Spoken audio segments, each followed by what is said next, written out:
Hello दोस्तों, आज हम सॉल्व करने वाले हैं क्लास 10th की त्रिकोणमिति प्रश्नावली 8.1 यानी प्रश्नावली 8.1 का हम पूरा क्वेश्चन क्या करेंगे, लाइन बाय लाइन सॉल्व करेंगे। चलिए हम पहला क्वेश्चन देखते हैं। तो पहला क्वेश्चन क्या दिया हुआ है, त्रिभुज ए बी सी में जिसका कोण बी क्या है, समकोण है। तो ए बी दिया है 24 सेंटीमीटर और बी सी 7 सेंटीमीटर है। तो निम्नलिखित का मान ज्ञात कीजिए। यानी मुझे साइन ए, साइन सी और कॉस सी का क्या करना है, मान ज्ञात करना। तो सबसे पहले क्या दिया है, त्रिभुज ए बी सी जिसका कोण बी क्या है, समकोण है। तो सबसे पहले हम लोग क्या करेंगे, एक ट्रायंगल बनाएंगे। हम समकोण बना लिए। समकोण बनाने में हमें ये ध्यान रखना है कि कहाँ पे हमको बी समकोण बोला है बी को हम समकोण पे रखेंगे, यानी 90 डिग्री पे हम लोग किसको रखेंगे, बी को। उसके बाद आपका जहाँ मन ए रखिए और सी रखिए, ई को आप अपने हिसाब से प्लेस कर सकते हैं। अब देखिए यहाँ पे बोला ए बी जो है वो 24 सेंटीमीटर है, ए बी 24 सेंटीमीटर। फिर बोला B C 7 centimetre, B C 7 centimetre. यानी मुझे ए सी का मान नहीं पता है, ए सी मुझे नहीं मालूम है। तो सबसे पहले हम किसको निकालेंगे, ए सी को निकालेंगे। तो सबसे पहले निकालते हैं ए सी को यहाँ पे निकालेंगे। तो ए सी का एक फार्मूला होता है कर्ण का वर्ग बराबर लंब का वर्ग प्लस आधार का वर्ग। सबसे बड़ी भुजा को हम बोलते हैं कर्ण, उसके बाद हम इसको बोलते हैं लंब, इसे बोलते हैं हम आधार। तो कर्ण का वर्ग क्या होता है, कर्ण का वर्ग बराबर लंब का वर्ग, लंब यानी बी सी का वर्ग प्लस ए बी का वर्ग। ए सी का वर्ग अगर हमको निकालना है, कर्ण का वर्ग निकालना है, तो हमें इन दोनों का वर्ग करके क्या करना पड़ेगा, जोड़ना पड़ेगा। अब बताइए ए सी का वर्ग बराबर बी सी कितना दिया है मेरा, 7 सेंटीमीटर। बी सी का 7 प्लेस वैल्यू रख देंगे। फिर ए बी का हमको क्या निकालना है, 24 सेंटीमीटर। ए बी का मान रख देंगे 24 सेंटीमीटर।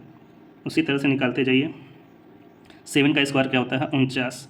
ये 49 सेंटीमीटर स्क्वायर हो जाएगा, प्लस 24 का स्क्वायर होता है 576 सेंटीमीटर स्क्वायर। ए सी का स्क्वायर बराबर क्या हो जाएगा, 49 में 76 जोड़ दीजिए तो आपका आ जाता है 625 सेंटीमीटर स्क्वायर। अब इसके बाद हम क्या करेंगे कि 625 को स्क्वायर में बदल लेंगे।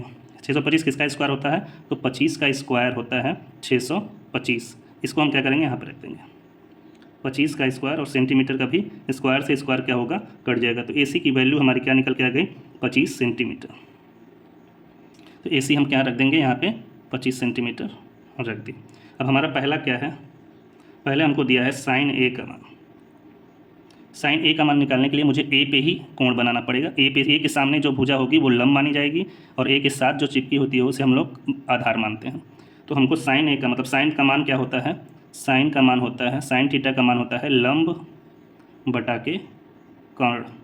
यानी साइन थीटा का मान हमको लंब बटा के कर्ण रखना है। लेकिन ए को ध्यान रखते हुए, ये ए बोला तो ए के सामने क्या है, ये लंब माना जाएगा। ए के सामने हमारी लंब क्या हो जाएगी, बी सी। तो बी सी का मतलब होता है लंब दिया है 7 सेंटीमीटर। उसके बाद दिया है कर्ण, लंब बटा के कर्ण, कर्ण यानी हो जाएगा 25 सेंटीमीटर। सेंटीमीटर से सेंटीमीटर कट जाएगा तो यहाँ पे आ जाएगा 7 बटा के 25। ये आ गया पहले का। उसके बाद हमको निकालना है कॉस ए। तो कॉस थीटा का वैल्यू होता है आधार बटा के कर्ण।